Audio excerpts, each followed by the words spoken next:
하나님이여, 내가 근심하는 소리를 들으시고 원수의 두려움에서 나의 생명을 보존하소서. 주는 악을 꾀하는 자들의 음모에서 나를 숨겨주시고 악을 행하는 자들의 소동에서 나를 감추어 주소서. 그들이 칼같이 자기의 혀를 연마하며 화살같이 독한 말로 겨누고 숨은 곳에서 온전한 자를 쏘며 갑자기 쏘고 두려워하지 아니하는도다. 그들은 악한 목적으로 서로 격려하며 남몰래 올무놓기를 함께 의논하고 하는 말이 누가 우리를 보리요 하며, 그들은 죄악을 꾸미며 이르기를 우리가 묘책을 찾았다 하나니 각 사람의 속뜻과 마음이 깊도다. 그러나 하나님이 그들을 쏘시리니 그들이 갑자기 화살에 상하리로다. 이러므로 그들이 엎드러지리니 그들의 혀가 그들을 해함이라. 그들을 보는 자가 다 머리를 흔들리로다. 모든 사람이 두려워하여 하나님의 일을 선포하며 그의 행하심을 깊이 생각하리로다. 의인은 여호와로 말미암아 즐거워하며 그에게 피하리니 마음이 정직한 자는 다 자랑하리로다. 오늘 이 시편 64편의 이 기도는 표제에 나오죠. 다윗의 시 인도자를 따라 부르는 노래, 이렇게 되어 있습니다. 자, 이 시는 다윗이 하나님 앞에 기도했던 기도의 일부입니다. 다윗은 일평생 많은 고난 가운데, 특별히 다윗을 음해하는 자들의 협박과 위협 가운데 참 어려운 그때마다 하나님을 향하여 간절히 기도합니다. 때로는 자기 힘으로 어쩔 수 없는 강력한 악인들 앞에서는 사실 하나님의 도움을 구하며 기도하는 것밖에는 방법이, 이런 여러 고난과 또 기도를 통해서 다윗은 이 악한 자들의 특징이 어떤 것이고 이들이 어떤 방식으로 하나님이 택하신 종들을 괴롭히고 또 음해하는지를 잘, 오늘 이 기도에는 이런 악인들의 특징을 자세하게 묘사하면서 하나님의 도움을 구하고 있습니다. 자, 먼저 1절에 보면 하나님이여 내가 근심하는 소리를 들으시고 원수의 나의 생명을 보존하소서 기도하죠. 여러분, 사람이 여러 가지 두려움과 염려가 있겠습니다만 제일 근원적인 것은 우리의 생명이 위협을 받고 있다라고 얼마나 마음이 어렵고 힘든지 모릅니다. 일단 내 생명이 경각에 달렸다라는 생각이 들면 아무리 생각을 절제하고 자제하려고 해도 늘 우리의 생각을 좀먹는 두려움이 있게 마련이죠. 이 근심은 끊임없이 우리를 찾아옵니다. 내가 근심하는 소리를 들으시고, 여러분, 이 근심은 내가 두 발을 디디고 사는 이 땅, 여러 가지 당연하다고 여기는 기초들, 인간관계의 기초, 나의 친구면 친구지 친구가 원수라고 생각은 안 하죠. 내 편이고 나를 돕는 자라고 생각하는데 어느 순간 돌변해서 나의 배신을 하고 음해하고 함정으로 몰아넣는, 그러니까 이전에는 든든한 친구요 나의 지원군이라고 생각했는데 어느 순간 알고 보니까 대적이고 나를 죽이기 위해 오랫동안 음모를 꾸며왔던 사람이다. 그러면 근심이, 또 나에게 당연히 있다라고 생각하는 내 삶의 자원, 나의 건강, 나의 안녕, 여러 가지 것들이 더 이상 내 마음대로 쓸 수 없고 내가 갖고 있던 자원들이 동인하고 친구들도 없고 내가 살던 집도 없고 모든 게 빼앗겼다라고 생각하면 사실 근심이 찾아오죠. 하나님께서 공급해 주시는 것에 대한 확신이 없이는 이 어려움을 이겨내기가 어렵습니다. 또 내가 생각할 때 안전한 안전지대, 이 안전지대가 없다라고 생각할 때, 나를 보호하던 보호의 울타리가 거쳐졌다고 생각할 때, 그때 우리에게는 근심이 찾아옵니다. 특별히 여기서 이 근심과 원수의 두려움이 컸습니다. 1절 중반에 보면 원수의 두려움에서 나의 생명을 보존하소서. 원수가 누굽니까? 저기를 갖고 다윗의 목숨을 노리는 아주 위협하고 있던 자들을 이들의 두려움에서 나의 생명을 보존하소서. 자, 이런 거 보면 다윗이 참 강하고 아주 다부지고 그러면서 원수의 이 공격으로부터 잘도 빠져나가고 그러는 것 같지만 끊임없이 찾아오는 근심과 두려움에 하나님을 의지하지 않고는 도저히 이겨낼 수 없는 상황이었음을 알 수가 있습니다. 여러분, 그래서 우리에게 근심이 찾아올 때 절대 뒤치락 엎치락 뒤치락 하면서 근심할 것이 아니라 내가 계속 근심한다라는 것이 느껴지는 순간 그 다음부터 무릎을 꿇고 기도의 자리로 나아가야 합니다. 그래서 기도해야 되는 거예요. 이때는 근심 절대 나 혼자 아무리 고민을 하고 생각을 해도 이 답이 나오지 않기 때문에 우리의 문제를 해결하실 수 있는 하나님께 나아가 기도해야죠. 근데 기도의 자리까지 나아가는 것도 믿음이고 결단인데 의외로 많습니다. 염려가 되면 어떡합니까? 여기저기 전화해서 어떡하냐, 큰일 난다. 그러니까 말만 옮기고 다니는 거죠. 하나님께만 아뢰고 하나님께서 친히 붙들어 주셔야 되는데 내가 먼저 말을 고민, 근심, 걱정 다 하다 보니까 도리어 이것이 나에게 더 어려움을 줄 때가 있습니다. 2절에 주는 악을 꾀하는 자들의 음모에서 나를 숨겨주시고, 자, 이 원수들 이들이 악을 꾀한다라고 그러죠. 여기 그들은 특히 이제 음모라고 했습니다. 음모. 자, 음모라는 말 히브리어로 소드라는 말인데 악을 실행하기 위해서 비밀스럽게 모임을 가질 때 비밀스러운 회의, 이걸 음모라고 합니다. 그러니까 지금 악인이 겉으로 드러나는 건 하나 둘인 줄 알았는데 그 배후에 여러 명이 함께 모여서 작당을 하고 있는 거죠.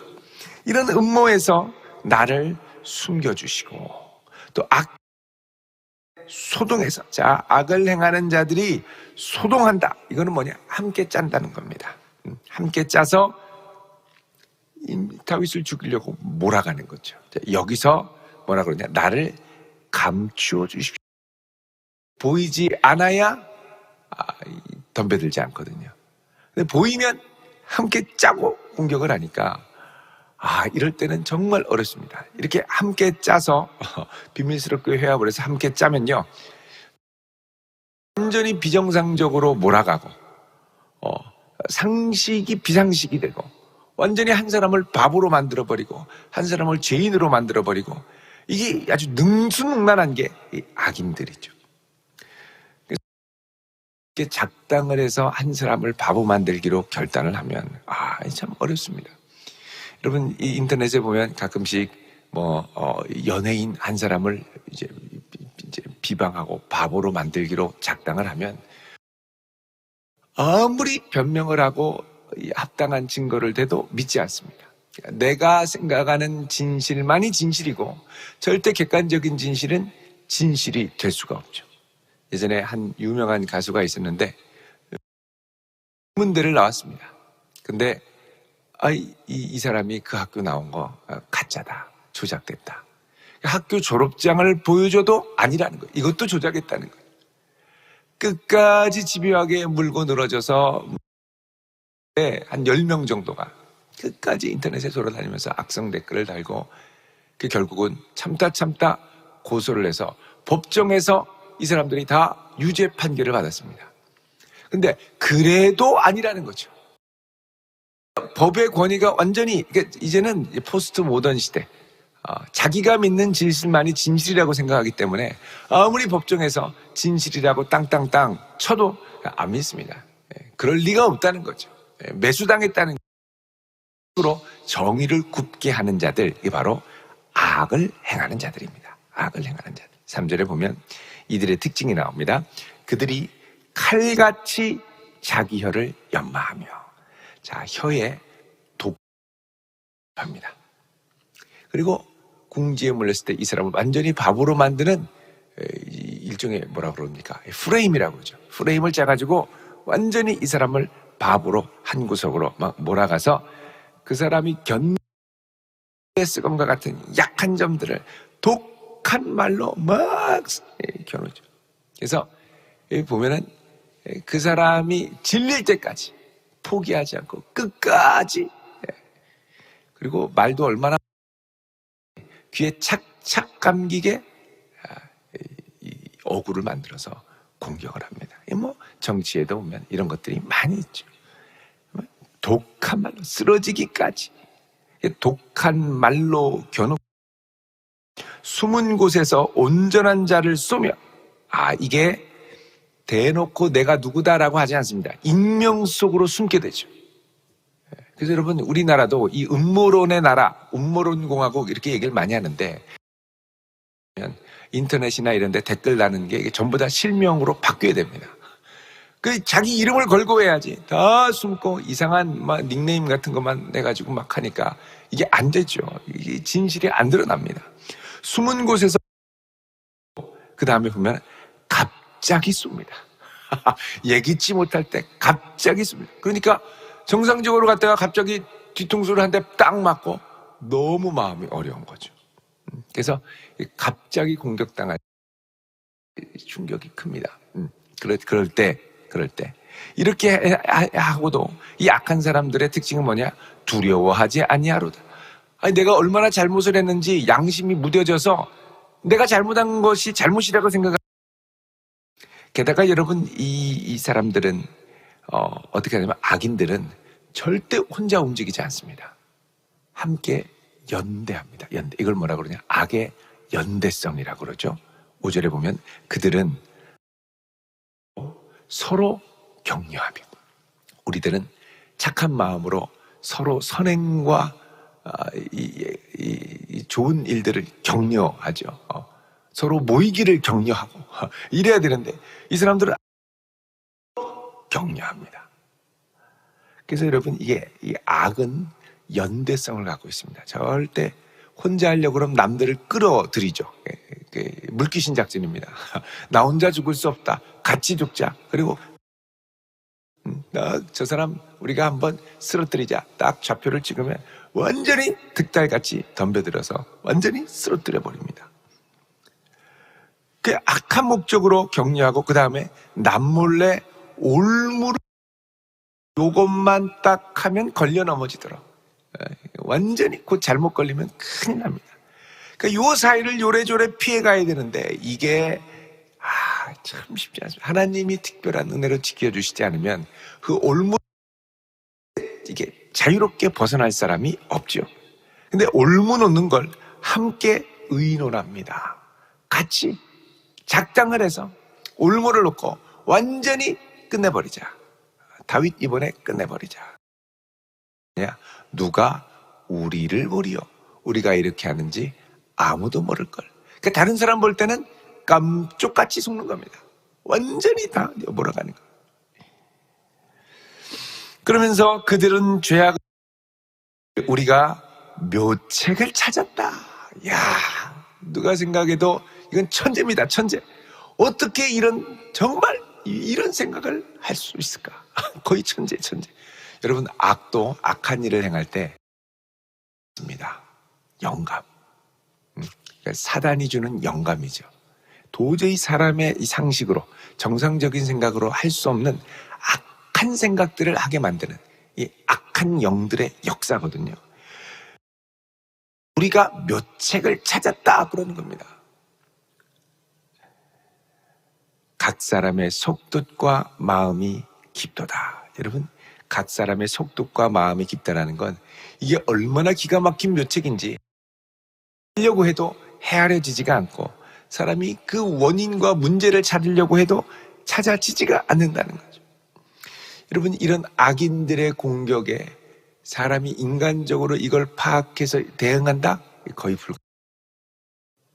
이건 어떻게 되냐면 하나님이 직접 손봐 주셔야 됩니다. 7절에 보면 그러나 누가 이들을 쏘십니까? 하나님이 쏘시리니 그러죠. 다윗은 이것들을, 수많은 악인들이 다윗을 막 올무에 걸려 넘어뜨리려고 서로 작당해서 만들고 함정을 파놓고 쓰러지면 완전히 죽이려고 하는 이런 어려운 가운데 너무너무 마음이 어려웠는데 그때마다 하나님이 기가에서 건져주시는 것이죠. 그러나 하나님이 그들을 쏘시리니 화살을 쏘시는 거죠. 그들이 갑자기 화살에 상하리로다. 그래서 악인들은요, 승승장구할 것 같은데 갑자기 사라집니다. 하루 갑자기 가다가 엎어지고요, 갑자기 가다가 뒤로 자빠지고요. 그 왜 그러냐? 하나님이 화살을 쏘시기 때문에. 여러분, 우리가 어려울 때 이 사람을 도저히 머리로도 안 되고 힘으로도 안 되고, 그럼 어떻게 되느냐? 하나님께 나와서 엎드려야 됩니다. 하나님이 붙들어 주셔야 됩니다. 하나님이 화살을 쏴 주셔야 됩니다. 하나님은 화살을 저들에게 돌리소서 하고 기도해야죠. 이러므로 그들이 엎드러지니 쓰러지는 겁니다. 그들의 혀가 그들을 해함이라. 자, 그 악하게 칼같이 연마하고 갈았던 혀를 막 놀렸는데 돌아서 자기를 해하는 일을 만든다는 거예요. 자기 말이 자기 올무가 되게 만든다는 겁니다. 그들을 보는 자가 다 머리를 흔들리로다. 이게 뭐가 이렇게 또 있는 거죠. 안 된다는 거죠. 저 악한 사람이라는 거죠. 어떻게 그렇게 악한 일을 꾸밀 수 있었냐는 것이죠. 결국 이 악인들은 자기 말로 말미암아 멸망을 당하게 됩니다. 모든 사람이 두려워하여 하나님의 일을 선포하며 그의 행하심을 깊이 생각하리로다. 자, 이 일을 통해서 하나님께서 일하시고 하나님께서 행하시고 하나님 살아계심을 보여주시고 이거를 깨닫고 두려워하게 된다는 겁니다. 야, 저 다윗 함부로 건드렸다가는 큰일 난다. 하나님 함께 하시는 사람이야. 하나님 함께 하시는 사람을 저렇게 공격하고 모함하면 안 돼 라고 그러는 거죠. 10절에 의인은 여호와로 말미암아 즐거워하며 그에게 피하리니 마음이 정직한 자는 다 자랑하리로다. 자, 의인은 하나님으로 인하여 즐거워하고 누구에게 피하느냐? 여러분, 수많은 불화살들이 쏟아질 때 우리가 제일 먼저 해야 될 것은 주의 전에 와서 다 아뢰는 겁니다. 다 아뢰고 하나님 붙들어 달라고, 긍휼히 여겨달라고 기도해요. 의인은 여호와로 말미암아 즐거워하고 그에게 피하리니 마음이 정직한 자는 다 자랑하리로다. 나도 악인들과 같이 똑같이 악한 괴계에 동참하는 것이 아니라 정의의 몸부림을 칠 때 하나님께서 그 사람을 통하여 역사하시고 하나님이 자랑이 되는 역사를 경험하게 하실 것이라고 말씀합니다. 여러분, 이런 거 보면 의인에게 하나님을 경외하는 데 있어서 참 어려운 공격 중에 하나는 말로 하는 공격, 자기들끼리 비밀리에 회합하여 작당하는 음험한 모함들. 여러분, 이런 것들은 실질적으로 오늘날 우리도 직접 어려움이기도 합니다. 여러분, 이럴 때 우리가 사실 우리의 머리로는 도저히 그들의 머리를 따로잡을 수 없죠. 하나님께서 은혜를 주셔야 됩니다. 하나님께 피하는 성도 될 수 있기를 바랍니다. 상황 가운데 하나님께서 나의 구원의 반석이 되어주셔서 주님, 이 가운데 하나님이 피할 길을 주시고 막아주셔서 하나님의 영광만이 드러나게 하옵소서. 우리의 상황을, 우리의 염려를 간절히 아랠 때 우리 기도를 들으시는 하나님께서 이 아침 우리를 든든히 붙들어 주시고 원수의 괴계를 물리치는 놀라운 은혜를 주시기를 우리 주님의 이름으로 축원드립니다. 기도하겠습니다. 거룩하신 아버지 하나님, 우리가 살아가는 세상 가운데 참으로 악인들이 있고 악인들이 우리를 음해하고 모함하며 공격할 때가 있음을 고백합니다. 주여, 우리의 힘과 머리로는 이들을 없사오니 주께서 오셔서 친히 변호하시고 보호하시고 능력의 손을 들어 저들에게 활시위를 당기시며 하나님 은혜와 능력을 베푸사 저들의 도모를 허사로 돌리게, 그리하여 우리를 통하여 하나님이 보호하시는 손길을 맛보고 과연 하나님이 살아 역사하심을 간증하며 자랑할 수 있는 복된 자녀들이 되게 하옵소서. 예수님 이름으로 기도드리옵나이다.